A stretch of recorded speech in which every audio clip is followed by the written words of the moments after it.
Hi soap fans, it's Allie, and today I am here with my finished bar of Chelsea, my Young and the Restless inspired cold process soap.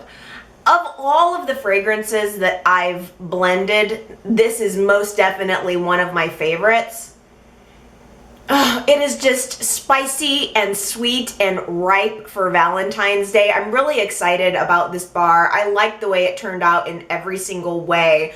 I'm also I was very excited to approach the fragrance of Chelsea because this is a woman who started with some very nefarious roots. She started out as a con artist. I mean, she's roaming around the Indian continent looking for people with her mother, to con money out of. And not only money, she actually got pregnant with Billy Abbott's child as part of a con. I mean, whoa, that is pretty intense and despicable, really. Yet, over the years, we have seen Chelsea totally transform into something much more sweet, much more balanced. In many ways, it's her sweetness and sensibility that balances out Adam. Here's a little peek of my Adam black licorice. I can't stop smelling that.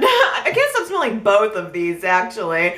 Delectable. But the character of Chelsea is a little bit of an enigma because you do every once in a while see these little glimpses of her past. But I personally really like fragrances that are well balanced with a spicy and a sweet. Those are kind of my favorites. So the Chelsea fragrance is it's very good for me. I really like this one. Also, not gonna lie, I knew pretty quickly that I was going to have an opportunity to use some nag champa for Chelsea.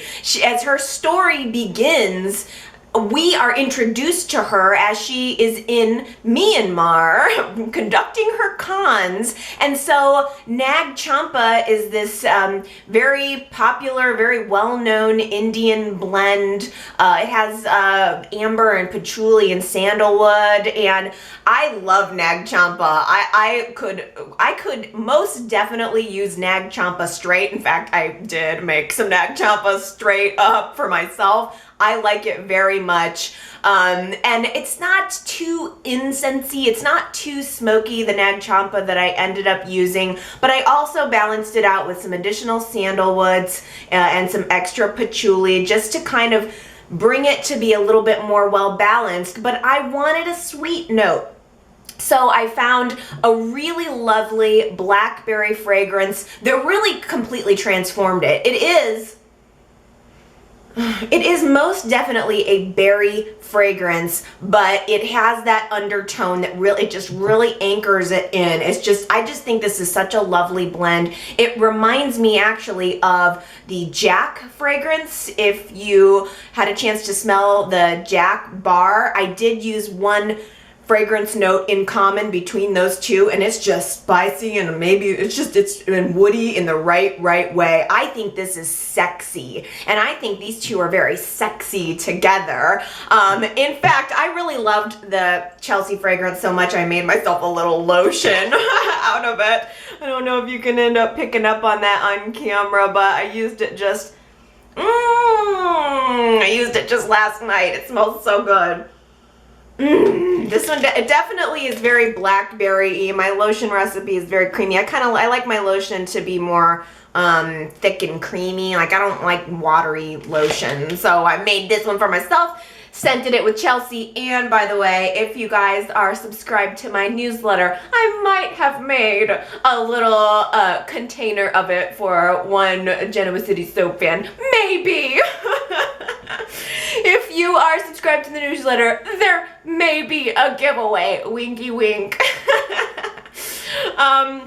as far as the design goes, it didn't turn out the way I thought it was going to be completely honest with you. I expected that the dark parts of this bar were going to be closer to a blackberry. I mean, it is, but I wanted the purple to be a little bit more prevalent. It got a little dark on me, a little darker than I expected, but I still think it turned out really cool. I also expected what's kind of coming off as a creamy color to be a little bit more tan, but you know, you never really know what you're gonna get when it comes to soaping. I mean, there are a million different factors on any given day that can affect the way the design is, because it affects the way the batter is. In fact, if you want to see me making Chelsea and adding this sparkly, very like diamondy kind of, well, I don't know if it's diamondy, but it's got glitter top. You can see the making of video right here on the Genoa City Soap channel. I mean, since Chelsea is a designer, that's the other cool thing about the way this character has developed. We didn't know that she was this brilliant fashion designer when she first came onto the scene, but she has surprised us with lots of fashion. She's brought a lot of pizzazz and sparkle to the show in that way. So I knew that I wanted the top of this bar to be glittery and swirly and kind of neat, and I love any excuse to use glitter, but I thought that this top ended up accenting very well. It's kind of in the realm of a purpley magenta sort of color, and it just looks really pretty and sparkly. I like the fragrance. I like the fragrance and I like the character. Chelsea is someone who it's taken me time to warm up to. I did not trust her at first, and rightly so. But as time has gone on, I've completely warmed up to her. In fact, where we are right now in the story of Chelsea, she's a very nice person. She's a very nice woman. She is a good mother, and she is kind to the people around her. And I think that's helped me really catapult into Camp Chelsea. You gotta like a nice girl. Us girls gotta stick together. So anywho, that's my little story behind the inspiration of Chelsea and the inspiration behind the making of the Adam fragrances here on GC Soap on YouTube as well. The making of videos are here as well. I'm really enjoying having the opportunity to blend these two interests and also talk about the characters a little bit more in depth in this context. So I hope you are enjoying watching and listening too, and I hope that you stay tuned for even more Genoa City Soap. It's on the way.